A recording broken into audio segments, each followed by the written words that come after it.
Linda ligada no meu canal, vamos falar um pouquinho de futebol brasileiro, dos jogos do meio de semana, e muitas polêmicas com relação ao VAR no jogo da Libertadores, Grêmio e Flamengo. Mas antes de continuar esse vídeo, em primeiro lugar eu quero agradecer a todos os inscritos do meu canal, a todos aqueles que têm realmente curtido meus vídeos, têm me dado aquela força.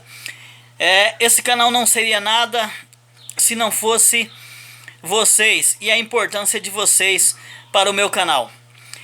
Galera, falando do jogo da Libertadores no meio de semana, o Grêmio recebeu o Flamengo na Arena do Grêmio em Porto Alegre.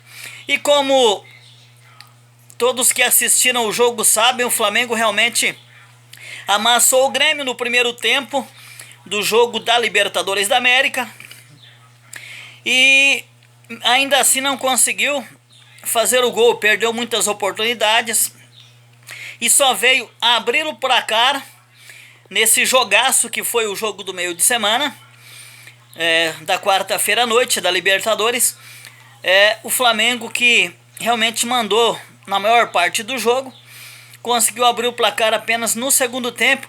E o que é curioso e interessante é que só quando o Grêmio estava melhor na partida, o Grêmio chegou a estar melhor na partida, perdeu duas oportunidades logo no início do segundo tempo.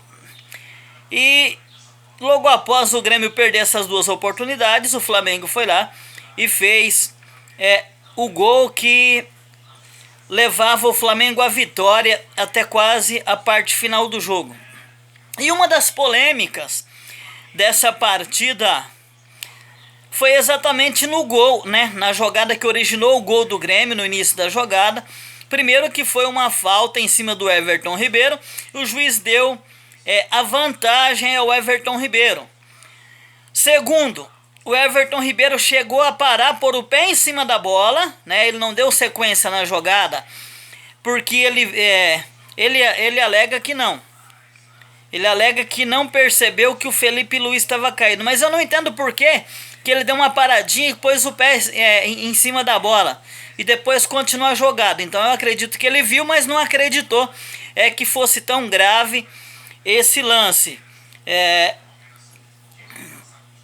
Segundo, no contra-ataque do Grêmio, o Flamengo poderia muito bem ter parado a jogada, feito uma falta e matado o contra-ataque do Grêmio.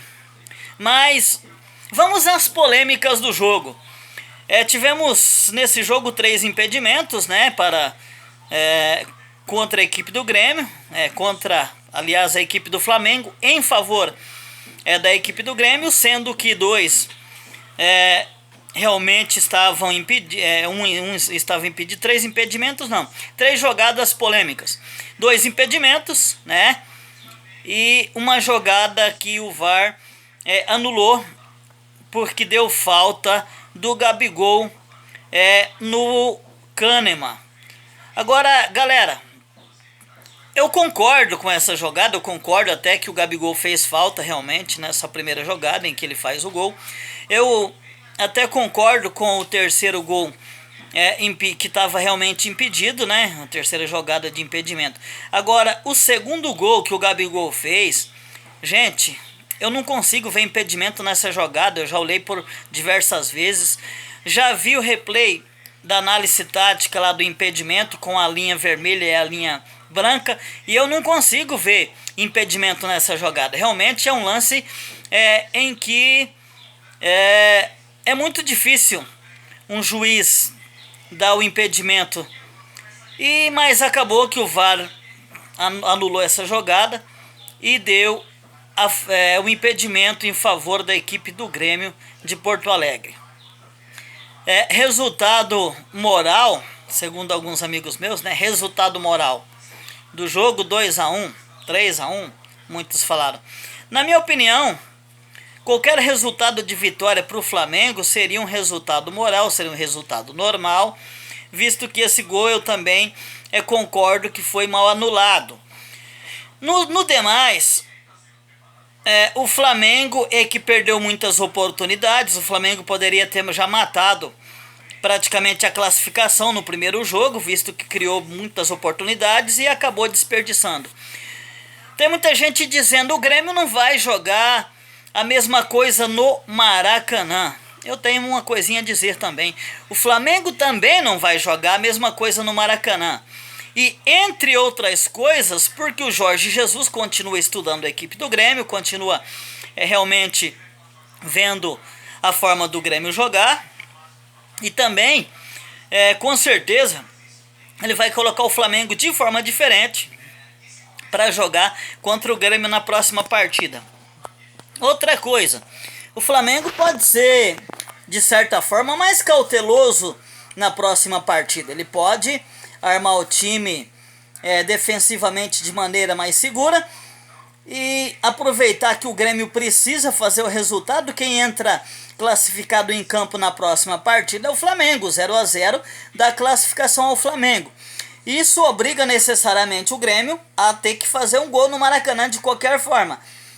Ou para levar para pênaltis, né, no caso de empate 1-1, ou se vencer o Flamengo por 1-0, né, se o Grêmio conseguir a vitória, o Grêmio passar direto para a final da Libertadores. Agora, o Flamengo, com o peso de toda a sua torcida apoiando o Flamengo, jogando com a intensidade que tem jogado no Maracanã, principalmente quando são jogos decisivos. A equipe centrada e principalmente sólida defensivamente como tem estado. Porque o Flamengo, na verdade, se você for olhar o gol que tomou contra o Grêmio na quarta-feira, são vários os motivos de o Flamengo ter tomado aquele gol. Porque o Flamengo ainda estava um pouco desatento quanto à jogada de contra-ataque, até em função de que o Felipe Luiz estava caído lá na frente, né? Queira ou não, tira a concentração da equipe defensivamente. Segundo, saiu exatamente pelo lado que o Felipe Luiz marca. Quem deveria estar cercando o Cebolinha no momento em que ele vai à linha de fundo e faz o cruzamento, ali quem estaria ali seria o Felipe Luiz, se ele não estivesse caído lá na frente. E outra, faltou malandragem ao Flamengo. No momento em que o Felipe Luiz está caído, o Pires da Mota, por exemplo, que pegou na bola, tocou no Everton Ribeiro, ele já viu que o Felipe Luiz estava caído. Tem muita gente que fala, o Everton Ribeiro poderia ter tocado a bola para fora. O Pires da Mota também poderia ter chutado a bola para fora. E também o próprio Pires da Mota poderia ter feito a falta e matado a jogada de contra-ataque do Grêmio, né? Mesmo que levasse um cartão amarelo, já que ele tinha acabado de entrar no jogo, não tinha cartão, ele trocaria o contra-ataque do Grêmio por um cartão amarelo. Seria mais prudente e principalmente um jogador experiente faria isso sem pestanejar, trocaria com certeza o contra-ataque que resultou no gol do Grêmio por uma falta. Um time experiente não pode tomar esse tipo de gol. Isso é realmente um vacilo, foi da parte do Flamengo. O Grêmio tem capacidade de jogar mais do que jogou na arena do Grêmio? Tem capacidade de jogar mais, principalmente jogando em contra-ataque. Tanto que ele mostrou força contra o Palmeiras em São Paulo. Tá certo que era um outro momento do Palmeiras, era um outro treinador. Mas ele conseguiu virar um placar adverso de 2 gols de diferença praticamente. Porque era um empate. Vinha de um jogo... veio de um jogo em que lá em Porto Alegre foi bastante difícil. Estava perdendo por 1-0 em São Paulo e conseguiu virar para 2-1, né? O que era um empate em 1-1 lá no Rio Grande do Sul e era uma derrota por 1-0 em São Paulo, tornou-se um 2-1 que classificou essa mesma equipe do Grêmio para a final da Libertadores. Só que, convenhamos, o Flamengo hoje é melhor equipe. A equipe titular do Flamengo é muito melhor do que a equipe do Palmeiras. Jogador por jogador, o Flamengo realmente é melhor, tem muito mais jogadores decisivos. E convenhamos também que a zaga do Flamengo tem sido mais sólida do que a do Palmeiras atualmente. Agora, o Grêmio tem capacidade de jogar mais e o Flamengo também tem capacidade de produzir mais. Vai ser um jogo bastante interessante no Maracanã. Com certeza o técnico Jorge Jesus vai armar o Flamengo num esquema diferente. Se ele for esperto, realmente ele vai pedir para a equipe ser um pouco mais cautelosa, para a equipe procurar jogar mais com a bola no pé, mas tomar os seus cuidados defensivos. E a equipe do Grêmio, o Renato Gaúcho, vai tentar armar alguma surpresa contra a equipe do Flamengo, com certeza, lá no Maracanã. Agora, a arbitragem, será que a arbitragem não vai ser desastrosa como foi lá no Sul?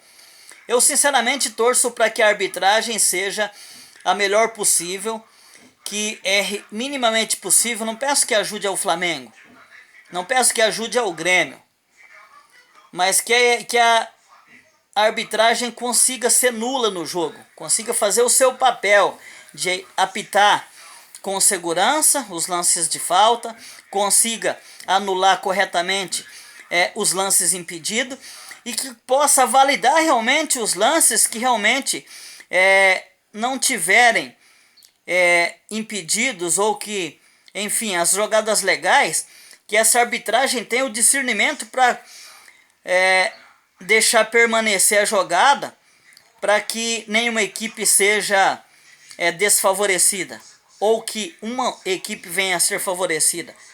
Que realmente a arbitragem possa ser uma arbitragem correta, que não tenha participação no resultado final do jogo. Isso é o que eu espero. Eu espero que o Flamengo se classifique no Maracanã, se classifique porque jogou o melhor futebol, se classifique porque teve competência e porque os erros de arbitragem para um lado ou para o outro não venham a acontecer. É isso que eu espero, porque eu acredito que hoje o Flamengo é a melhor equipe do Brasil. E na minha opinião, atrás do Flamengo vem outras equipes, como o Palmeiras, que tem uma grande equipe. O São Paulo tem um grande elenco, mas não tem conseguido apresentar o seu melhor futebol. Tem o Internacional, que tem uma boa equipe, mas não tem conseguido ser tão efetivo assim. E o próprio Grêmio, que realmente é uma grande equipe, mas que nesse momento, mesmo tendo crescido espetacularmente nos últimos jogos, inclusive vindo de várias goleadas contra outras equipes, mas ao enfrentar o Flamengo, se viu que a disparidade técnica, né, a qualidade técnica do Flamengo é muito maior do que a do Grêmio, realmente. Então, para o bem do futebol brasileiro e para o bem do futebol, eu espero que o Flamengo faça uma grande partida, que o Grêmio também faça uma grande partida e que passe realmente quem jogar melhor na bola dentro de campo. Isso é o que eu espero. Assim como eu espero que no Campeonato Brasileiro os erros de arbitragem que continuam a acontecer, mesmo com o VAR, sejam mínimos, para que nenhuma das equipes do Campeonato Brasileiro sejam prejudicadas. Principalmente quando é grande contra pequeno, porque geralmente no grande contra o pequeno, na dúvida, quem acaba sendo favorecido é o grande, é o que tem mais torcida, é o que tem mais tradição, é o que tem mais camisa. O que eu espero é que, em termos de resultado do jogo, eu espero que as arbitragens sejam realmente nulas, não tenham participação nos resultados finais dos jogos. Isso é que eu espero. Sempre lembrando, galera, que o de Arrascaeta, né, que sofreu um pequeno entorse no joelho, já passou por cirurgia. Foi um sucesso a cirurgia desse jogador. Ele já realmente está apto à fisioterapia. Começaram no dia de amanhã. Hoje ele ainda fica em repouso no hospital, né, lá no Flamengo. Hoje à noite ele vai para casa. E na segunda-feira ele já começa o seu trabalho fisioterapêutico na Gávea, lá, né, no centro de treinamento do Flamengo. Falando um pouquinho ainda sobre jogos do Brasileiro no meio de semana, a equipe do Corinthians venceu a Chapecoense por 1-0, jogando contra a Chape, que realmente tem sido, como eu costumo dizer, o saco de pancada do Brasileirão, uma equipe que está muito mal realmente na zona de rebaixamento. E o Corinthians aproveitou o fator de ser favorito contra a Chape, venceu por 1-0, mais 3 pontos para o Corinthians, igualou ao Santos em número de pontos, né?